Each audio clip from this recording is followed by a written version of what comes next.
听说最近它挺活跃，我们看看今天小猫的表现怎么样。主要是来试试我的新头，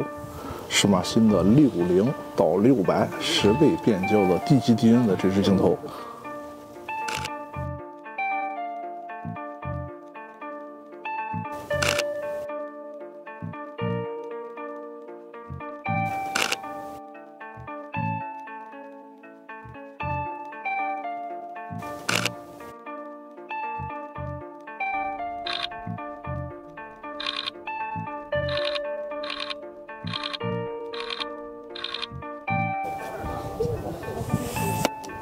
这支60600呢，我拿来拍猫头鹰，我的感受是对焦特别快，而且又快又安静啊。这个新的马达不是吹的，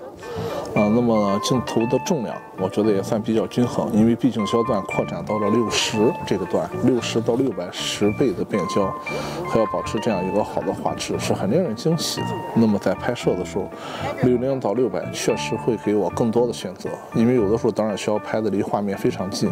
那么就可以迅速的把焦距放松一点，直接可以拍到。那么如果只是一个600定，有的时候鸟飞得离你太近了，你可能画面就会太局促啊，就会我们说拍的爆框。所以呢，有这样的一个镜头啊，对大家如果来打鸟或拍风光的话，我觉得真的是非常方便。